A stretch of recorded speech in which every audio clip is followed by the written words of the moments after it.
Good evening, everyone. Welcome to another edition of the Daily Deuce, where we talk everything good in sports. Well, even not so good. We just like talking about sports. I'm Gary Graves from just outside Louisville, Kentucky, and back home in Maryland is my good friend and esteemed colleague, John Webster. John, what's happening? Hey, Gary, another great week in sports, man. I can't wait to get into it. You had some upsets in the NFL this week. You had some upset or two in the NCAA this week. We'll talk about that. And then we'll even talk about some NBA because surprise, surprise, guess which team has the best record in the Eastern Conference? We'll talk about that today as well. Of course, we can't do this. We would be remiss unless we recognize, the traffic cop in our madness. John Pitt, how are you today? Hey, how about the Washington football team? No, You didn't see that coming. That's a great lead in. Yeah, what about them? I guess it's one of those things. Now, I'd had on the Cowboys game, and I guess Fox just got so disgusted with the beatdown that they just turned that game off sometime early in the fourth quarter, and we're kind of going around. But when they got to Washington, and I saw that score, and I just kept waiting for the wheels to come off, and they never did. In fact, I guess it was probably right before, it was right after Brady had thrown another interception, and I just thought, man, what's happening here? But, you guys probably had a better view of it or, got to see more of it than I did.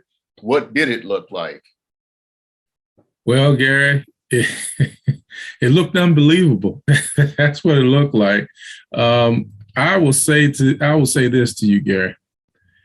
Washington sealed the game with a 19-play, 10-minute drive in the fourth quarter. Let me say that again for you, Gary. 19-play, 10-minute drive. Do you know how much execution it takes to do 19 plays or not to make a turnover or whatever on 19 plays? The lasting impression that I will remember in the fourth quarter is seeing Tom Brady sitting on the sideline with a baseball cap on from the 9-minute or 10-minute standpoint until 28 seconds were left in the game. Sitting on the bench never took the cap off, never got a chance to put the helmet back on. Washington went down the field. They had a 4th and 5 or 4th and something, went for it and got that. Then they got the touchdown. Mm-hmm. Saw that. The rest is history, Hats off to Washington. That's a good win, a really good win. Now, it can be a double-edged sword, Gary. Let me tell you why. And I'm not saying I believe in this because it kind of goes towards tanking, and I'm not a believer in tanking. But a win like that also could affect them with their draft position later on, because, let's be realistic about this. Let's be honest. That's a great win for Washington. Absolutely. But I don't see the playoffs in the future for them. I really don't. I still see them struggling. They're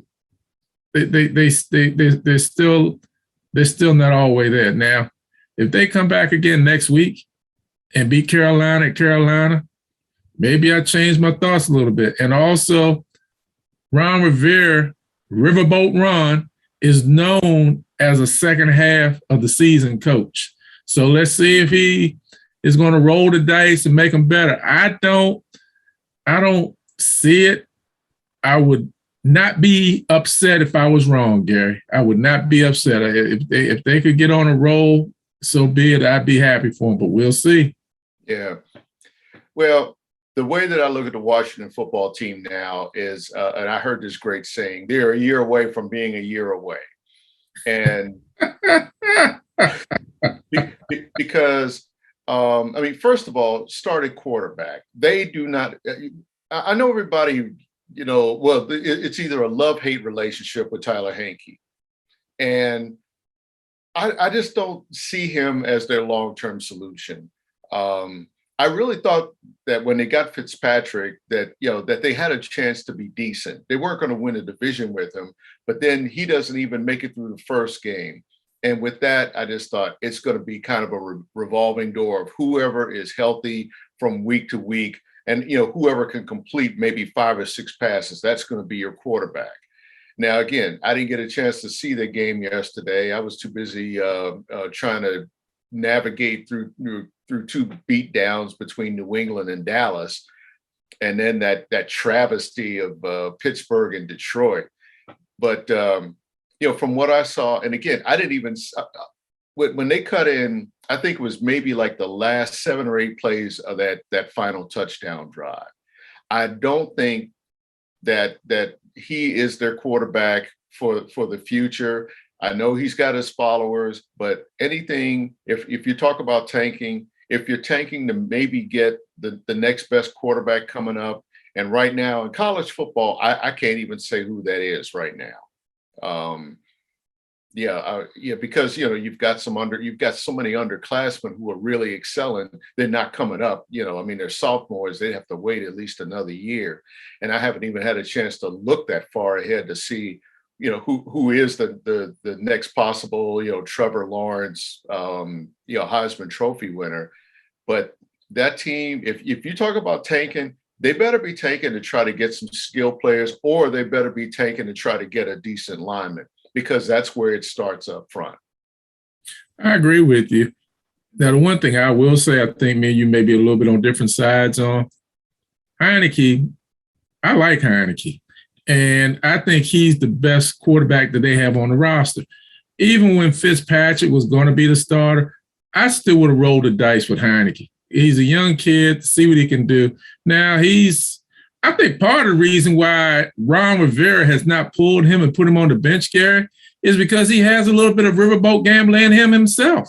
I mean, Heineke I'll say this. Now, I will preface it by saying, I'm not saying this guy is who I'm going to compare him to, but I'll just say there are similarities, Gary. So hear what I'm saying. He will take some chances and do some things that another number 4, 15 or 20 years ago used to do. Yeah, I figure you were kind of going there, because he's probably the only riverboat gambler that I can think of off the top of my head. In some ways, I think Aaron Rodgers is probably going to become a riverboat gambler himself. The longer he plays, but that's for another discussion in terms of what where his career is going in Green Bay or elsewhere after this year. But I'm willing to give Heineke the benefit of the doubt, because, and especially yesterday, some of the columns that I read where they kind of said, we might have to rethink how we look at him. Mm-hmm. And that's kind of an encouraging thing, because, he has shown some moments, some flashes in his career of potential. It's just some of his other decision-making is really, really questionable. I mean, the best game that I've seen of him was probably that second game when they played the Giants and they won that one. And I thought that, he might be the guy for him, but that schedule took over, and then, they brought the heat on him and the rest of that offense. My question now for Washington is, how do you go forward without Chase Young for the rest of the year or longer? That was a serious blow, man. And I feel bad for the kid. Torn ACL. Hopefully he'll be able to rehab that and be back at some point next season. I had an opportunity to meet Chase Young, because I knew his dad when I worked at one of the rec centers I worked at in my younger days in recreation. And funny, when Chase was playing at Pilate High School before he went to DeMatha, his defensive coach was a guy that I went to high school with and played football with.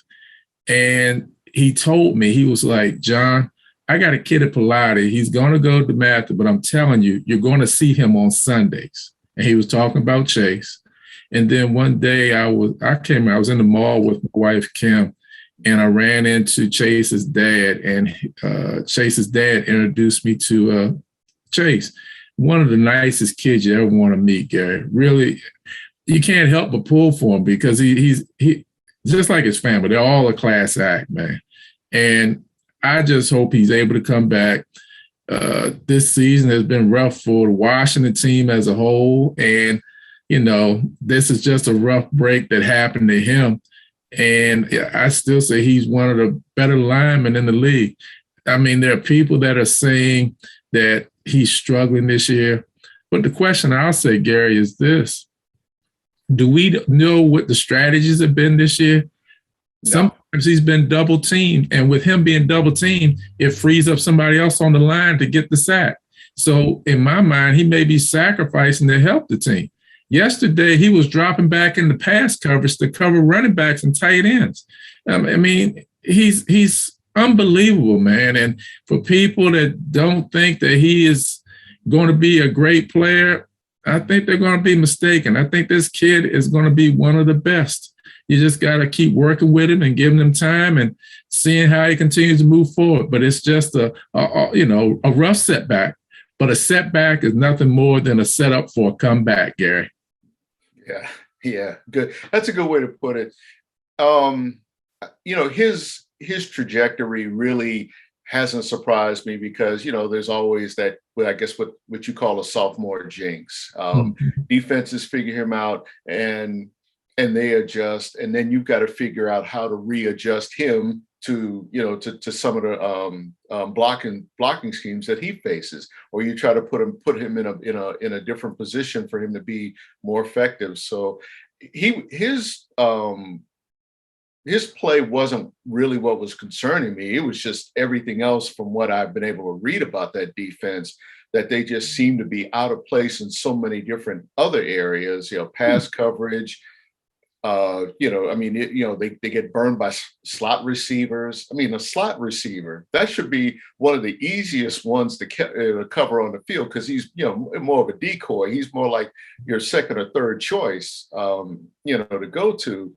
And I've seen them get beat on plays like that. But, I'm not really worried about Chase. I mean, I heard for him, to have that kind of injury, in the same way, like out here with Joe Burrow and, when he tore his ACL as a rookie, he's come back strong from that. I think Chase will come back strong. It's just now when you have a win like that, it's next man up. And I think we saw a number of significant injuries yesterday. Aaron Jones, he's only going to be out for maybe 2 or 3 weeks, which I guess is fortunate.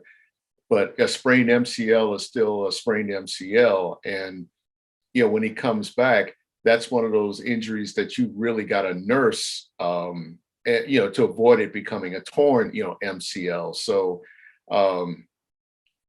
with Chase Young, he's just or with Washington rather. I think they have to look at that tape, see everything has worked. It's not going to work against Carolina because Cam Newton is a whole different quarterback, but if it worked and he knows how Carolina is going to operate, then, and I'm talking about Ron Rivera, then, you could try to string together a couple wins. But I don't see them tanking, but I don't see them making a playoffs either. I'm with you on that one.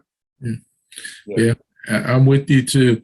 I'll just say this last thing. You mentioned one of the games that you got tired of watching, and that's my New England Patriots. So I'll just say I'm kind of happy today, Gary. Yeah. Well, once again, the Cleveland Browns have, they've gone back into their head scratcher mode. And that's about all I'm really going to say on that one, because, we have to move on to NCAA football. No real changes. I guess, in the AP poll, Alabama has leapfrogged Cincinnati into the number 2 slot. Tomorrow night, we'll find out how the latest rankings shake out. To Cincinnati's credit, they're hanging in there. Mm-hmm. But I still sense from some of the voters that dropped them down, last week, and I'm not in, and of course, this week, that I still don't see them getting in there because again, they're like the person that brings potato salad with raisins in it to the party. Gary, don't let me find out that you really like potato salad with raisins because you keep using that example. Don't let me find. No, I'm just saying. Hey, I'm just saying that that's the person that thinks that they're contributing and bringing something, but like again, they bring something that's just like, you're not touching that, are you? Sadly, nobody really wants to touch Cincinnati because everybody thinks they come from, say, this less glamorous conference, and I still, just like UCF, a few years ago. But I tell you what, we got a couple minutes. Let's take a look at this thing a little bit, Gary, if you don't mind. Let's take a look at it. I don't mind at all. Let's look at it like this. All right. Ohio State, Michigan State, and Michigan. The three of them have to play each other now. Three of them have to play each other. Ohio State is playing Michigan this Saturday. November 26th or November 27th, Ohio State is playing Michigan. I think Ohio State beats Michigan State. I think Michigan beats Ohio State. Right there, Ohio State gets eliminated because they have 2 losses. Michigan State is out. They got 2 losses. Michigan has moved up. That's the first thing. All right, so right now you got Georgia, Alabama, Cincinnati, and the fourth one was Ohio State, right? Mm-hmm. So Ohio State has just rolled all the way down because they got 2 losses. Also this week, Oregon is still in the thing. Oregon plays Utah this week. And then they play the Civil War, the last game of the season. I think that's what it's called, the Civil War, and they play Oregon State. Mm-hmm. I'm going out and I'm saying this week, they're going to Utah. Utah beats Oregon. Utah beats Oregon. That rolls them down again. Cincinnati has a tough game. They have to play SMU. SMU is 8-2. Now, Cincinnati can beat SMU. They stay right where they are. Now, Ohio State is tumbled out. Michigan may be tumbling in. Oregon is tumbled out. And guess who the 4th team in with that right now would be, Gary? Cincinnati. Nope. Oh. Because it would be Georgia, Alabama, Cincinnati, and Notre Dame. That's what it would be, Gary. How about it, John Pitt? That's what it would be. That's what it would be. And I hear crickets. There are crickets on that one, John. And I'm not saying that you're wrong. That's one I really didn't see coming because I thought they were down there. See, here you know what created this? This is Oklahoma's fault. It's Oklahoma's fault. 2 weeks ago, you remember we talked about this, Gary, and we said we're playing Baylor, and Baylor could get them. Yep, exactly. Got them. Yep. I mean, again, the Big 12 complains, oh, we don't get enough love. You had a chance to get some love, Oklahoma, and you blew it. Blew it. Notre Dame sits at like 6 or 7 right now.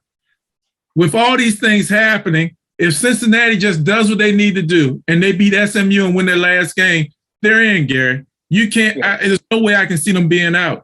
But if these other things happen, if Ohio State beats Michigan State, but then they lose to Michigan, that gives Ohio State 2 losses. They tumble down. Michigan State tumbles down. Michigan tumbles up. If Oregon loses to Utah, the Pac-12 is not a well-respected Power 5 conference. Would you agree with me on that? Oh yeah, I'm with you on that one. Oregon loses, they're tumbling, and boy, I'm still looking at them tumble. They're tumbling all the way down. They're tumbling. So you just got 3 teams that have tumbled. What does it leave? Cincinnati. It may leave Michigan, and it may leave Notre Dame too. Yeah. And here's the thing. I can tell you how Alabama tumbles out. You ready? What, by losing to Georgia? Hold on, Gary. Hold on, my friend. As Lee Corso said, hold on, my friend. This week they play Arkansas. They will probably beat Arkansas. Thanksgiving weekend, they go to Auburn. Have you and I seen this movie before, Gary? When they had 1 loss and went to Auburn, kicked a field goal that didn't make it, and Auburn ran it back for a touchdown to win the game. But you're forgetting one thing. Auburn doesn't have Bo Nix. He's done. That's true. Yeah, But and that defense gave up 40 unanswered points to Mississippi State this past weekend. I mean, they had an Atlanta Falcons like meltdown against Mississippi State, up 28-3 in the second quarter. Granted, it's the second quarter, but you're up 28-3 at home against a team that was struggling at the time. Couldn't, I mean, they had that whole thing in check. I mean, had that whole air raid, covered. Next thing you know, boom, 40 unanswered points at home. I don't see them beating Alabama. Well, no matter what, and especially without Bo Nix. That's fair. But Georgia can beat Alabama, and Alabama is not getting in the playoff with 2 losses. They're not getting in. I don't care how much they want them in. They're not getting in with 2 losses, Gary. I can't see it.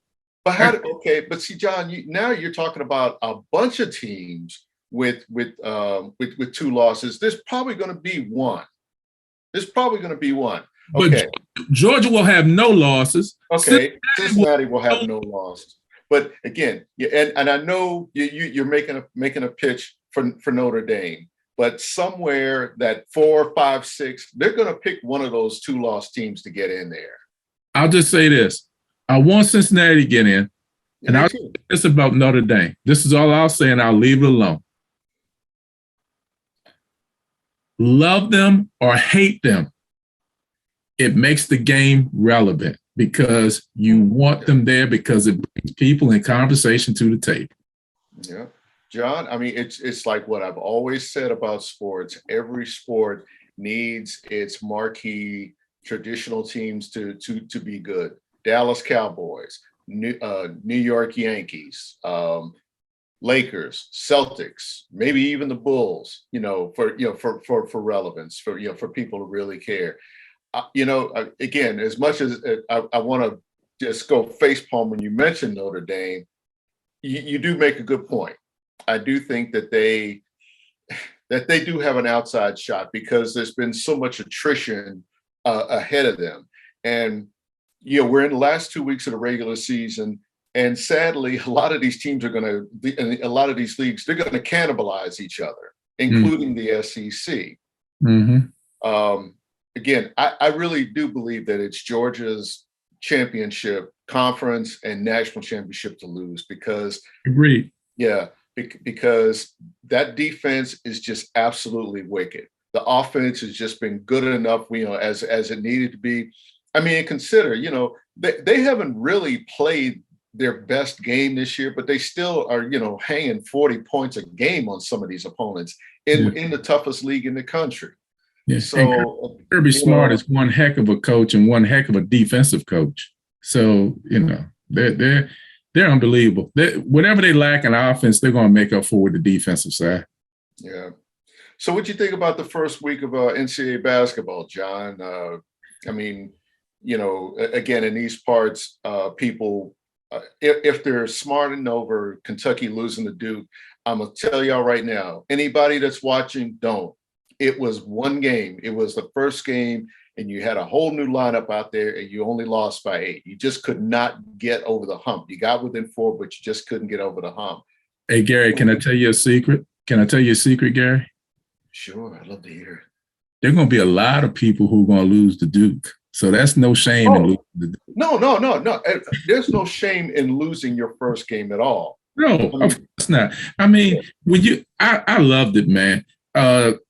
Duke with you think Tom Izzo is worried about losing to Kansas? No.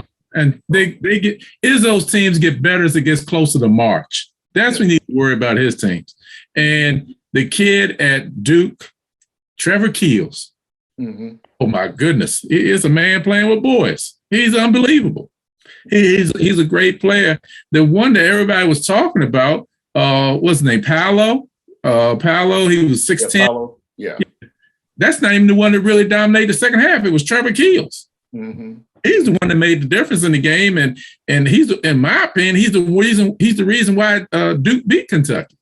But Kentucky's still going to be somebody to be dealt with. They got a lot of new pieces to the puzzle. Calipari will get them right. I've had a chance to see UCLA play. They're just a continuation of what I saw last year in the NCAA tournament. They're still going to be tough again. Gonzaga, Timmy is back with them, and they're going to be tough. I mean, I'm excited, man. It's going to be great basketball. Our local team, Georgetown, I think they're going to be struggling. Last Friday night or last Saturday night, they lost to Dartmouth. So this isn't Hoya paranoia here now, Gary. It's not. Okay. Remember, the thing to keep in mind about Georgetown was how rough was that team before they got to the Big East tournament, and then they ran the table. They pulled a couple upsets, ran the table, got in there. They could just be a late developing team again, and again, like we're back to more of a normal schedule. Early November. Yeah. People just need not to read too much into it, good or bad. Look, I even say until you get into your conference schedule, all of this stuff, these are exhibition games. Yeah, that's about it. I agree. I mean, I think, like you said, Duke, UCLA, they're tough. I think North Carolina's going to surprise some people this year. I think they're going to do okay this year. I really want to see more of Gonzaga. I really enjoy Coach Few and how he gets those kids to play every year, every game. They do a great job. I really enjoy them. And UCLA is going to be fun to watch because UCLA is fun to talk about again, Gary. It's fun to talk about. I went back this past week, and I went back and looked at UCLA history, and I went back all the way and looked at the games they played against Long Beach State in the 70s and in the NCAA tournaments when there were only 16 teams or 32 teams, and it brought back memories, and it would be so great if UCLA could consistently become relevant like that again. It would really be great. It would be great. I mean, right now, look, I would be happy if they were relevant again, like like some of the Ben Howland teams, or the 95 team, that won it. Yeah, it was 95, right? Was that the O'Bannon brothers with Jim Herrick coaching them? Yeah, Herrick. Yeah, that's what I was trying to remember who their coach was. Yeah. I mean, they kept Arkansas from repeating that year, if I remember correctly. That's right. They sure did. And, John, we can go back even more recent to, I want to say that 2015, 2016, 2016 team rather, that Steve Alford coached. They had that was a pretty good squad too. Mm-hmm. Was his son on that team? Was Alford's son on that team? I think he was. And I think he was. And that was a pretty good team. That again, that was the year I remember. Kentucky was number one. That was the 38-1 year, and I kept and they played the regional here in Louisville. And I looked at UCLA, and I'm thinking, boy, you just can't look past UCLA at this point, because the way that they were just running past opponents. It's like a team much like Notre Dame that year. Notre Dame came close to beating Kentucky. Notre Dame is not, basketball wise, is not that far removed from being relevant. So, and again, Mike Brey is a great coach. Yeah. It wouldn't shock me if he pulled some surprises in the ACC this year. But I would hope so. I would love to see Notre Dame. That team that you're talking about, I think it was Pat Connaughton, a couple other guys they could really shoot the three. They were a really good team. And Coach Brey is a great coach, man. He's a great coach, and he's fun he's even more fun to listen to, because he is just full of one-liners and just great comments all the time. Man, I love listening to Coach Brey. Love it. Just love it. One of these years, I'm going to try to get up there to see him, like when they play Louisville or something, because, if they come here, he's a fun guy to watch on the sidelines, and he's a great interview. He doesn't spare any words. But if you're going to South Bend, Gary, you got to take me with you. That's on my bucket list. I need to go to South Bend now. So if you go to South Bend, you let me know. I'll meet you up there. Yeah, I'll come pick you up at O'Hare, man. You flying to Chicago. Oh, I'll come pick you up, and we'll come back over because that would be a fun trip. let me know. Let me know. I'm sick at work that whole week already. Just let me know. You're not really sick at work. I mean, you're talking on here, so you don't want this to come back and bite you, my friend. But yeah, this is the time of year that you try to enjoy basketball for what it is. That these teams are trying to put it together. It's early season basketball. You've got marquee matchups. They might not matter come March because everybody's going to start paying attention to conference play. That's when things really matter. Just enjoy these games to see how good these teams can be. Yes, I totally agree, Gary. Totally agree. Yep. So moving back up a level to the NBA, and John, you said it best, man. The Eastern Conference leaders, your Washington Wizards, or I should say, our Washington Wizards. I don't even know who your NBA team is right now, but our Washington Wizard Bullets. They are in first place in the Eastern Conference. And Gary, I don't know how many games you've seen this year with the Wizards. Man, the defense that they play and the way they shut teams down in the second half and at the end of the games. What game was that I was watching last week? I can't remember what game it was. They won 97-94. And they struggled. Was it Denver? What was it, Denver maybe? I don't know. It was a road game, I think. I can't remember who it was. But they struggled the first half. But I just had this feeling that they're going to pull it together second half. Last year, they were entertaining and fun to watch. But if they scored 125, the other team scored 128. It was always a shootout, and it always came down to who had the ball last. This year, Wes Unseld Jr. has them playing more defense. They're being more responsible on the defensive end. And for me, Gary, and I've always said this, offense is a skill. Defense is Did we lose hard. John? Huh? Defense is hard. And I think they play so hard on the defensive end. They're continually shutting down teams. Last 2 minutes of the game, when you need to get hard on another team, they're really doing the job on it. They're great. And it's not just Bradley Beal. I mean, Montrezl Harrell, he's doing a great job. And Kyle Kuzma has been a pleasant surprise for me. I had no idea how good Kyle Kuzma would be with the Wizards. He is really doing a great job. And what's his name? Pope, Caldwell Pope.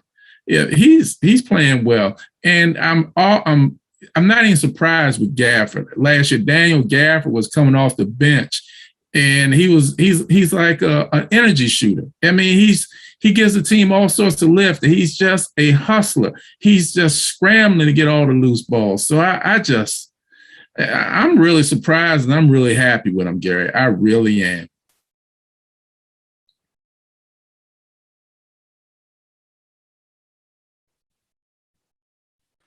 All right. I'm not real surprised, John, from a standpoint that this team has more matched parts than last year. I mean, they had good parts, but they didn't necessarily have complementary parts.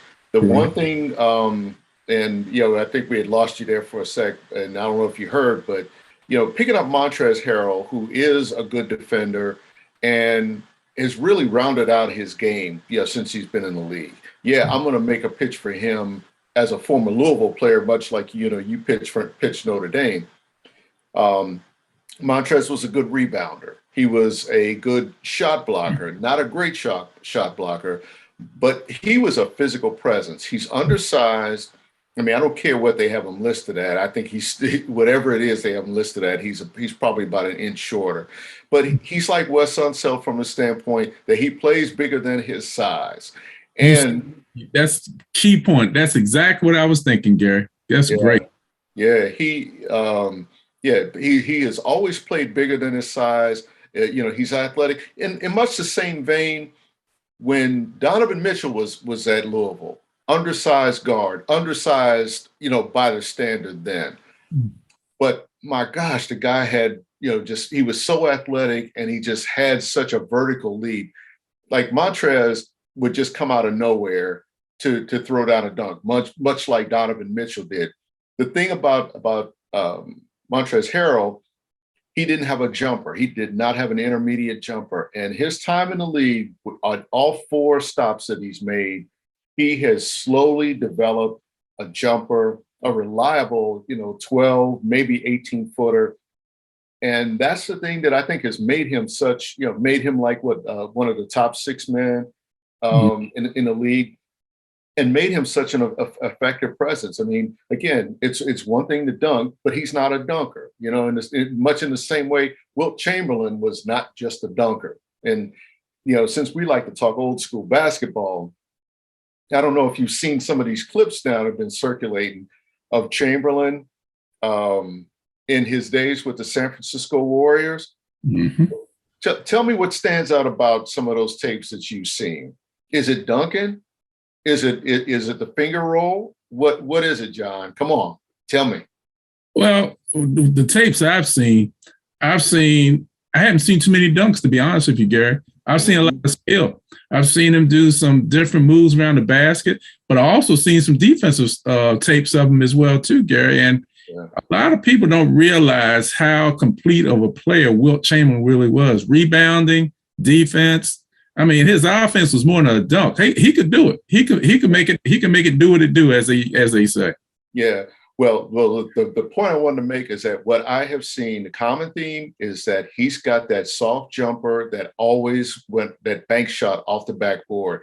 Of course, you can selectively choose clips or whatever, but he would fade back and hit that jumper, and it would always hit the square and go in. Almost always.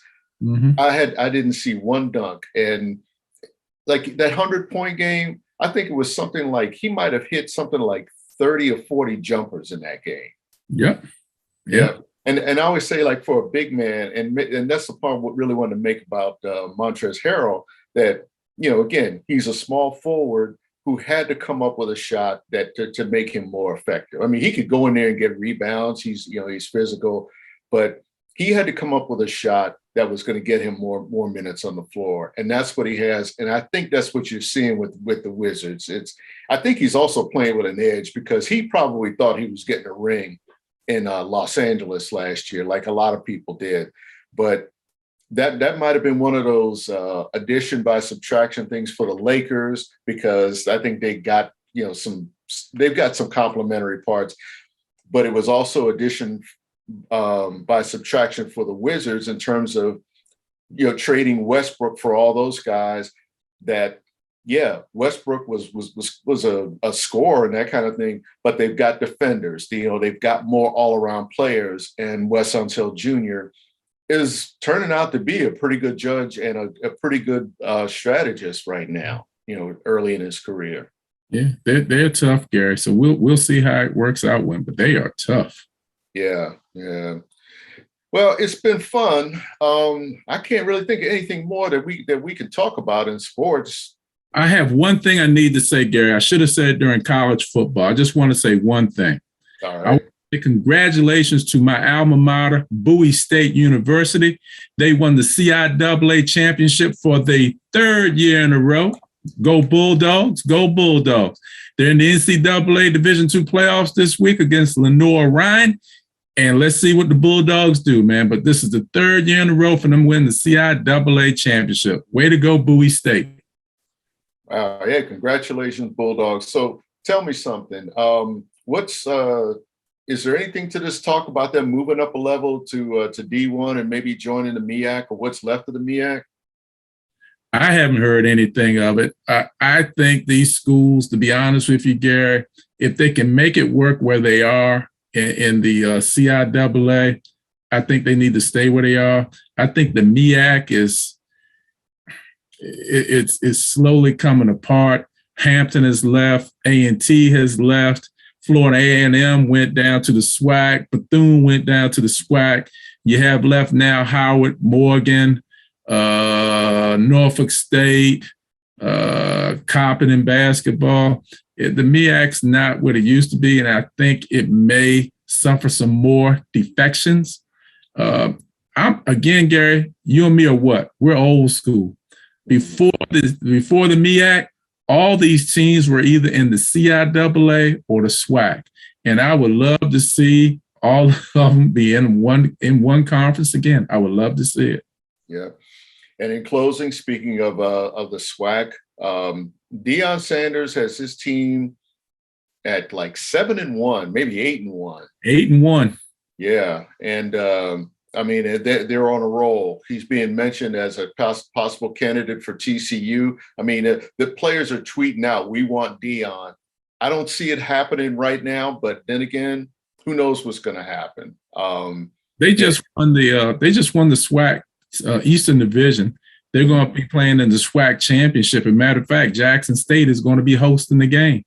I can't remember who their opponent will be. This week, they're going to end the season with Alcorn State, and I can't remember who they're going to play in the championship. And the other thing I'll just say about Deion, Gary, and this is selfish for me, I think Deion has done a great job, and he deserves another job. I think I said in one of our earlier shows, Gary, I see him eventually going back to Florida State to revive that program. But I really, really, really, really hope, for selfish reasons, that he stays at Jackson State. He has brought so much notoriety, in my opinion, to the conference, and has helped HBCUs, not just what he's doing at Jackson State, but Alcorn, Prairie View, Grambling. They all are benefiting, I think, not just in football, but other sports as well, too. Golf, baseball, soccer. He saw a soccer field that wasn't up to standards. And because he has the connections, he was able to fix the field and, get it done what needed to be done. Not out of his back pocket, but he knew who he needed to be called. And I think with him being there, and you got Eddie George at Tennessee State, and Rod Milstead is at Delaware State in the MEAC, a former Washington football player. These guys help these HBCUs, and I really, for selfish reasons, Gary, I really hope that they stay, because if they leave, I think these conferences suffer because they won't continue to get the notoriety and get things back the way it used to be. John, I agree with you wholeheartedly. I mean, I think they need those guys to bring that cachet back, and to remind some of these players that, it's not just Power 5 conferences. That you can get to the NFL, that you can star and thrive with HBCUs and get back to your communities at the same time. Man, well, that'll do it for us this week. Folks, we really appreciate your support. Tell all your friends, tell your family, watch us on YouTube, watch us on Facebook. We'll see you again next week, and we're going to have a whole lot to talk about because, John, it is rivalry week in college football. There's a whole lot, all those games as you talked about, rivalries are what they are. Oh, it's going to be so much fun, including, those Thanksgiving Day games we got coming up in the NFL. Oh, Gary, we're getting into not the potato salad and raisins, but we're getting into the meat and potatoes now. The meat and potatoes of what's going on. And this is just unbelievable, man. I love it. It's great doing the show with you every week, with you and Pitt, and just talking about this stuff. I'm all excited, man. I'm as happy as a pig in slop in Salisbury. I just can't wait. All right. Hey, folks, we'll see you next week. Take care, everybody.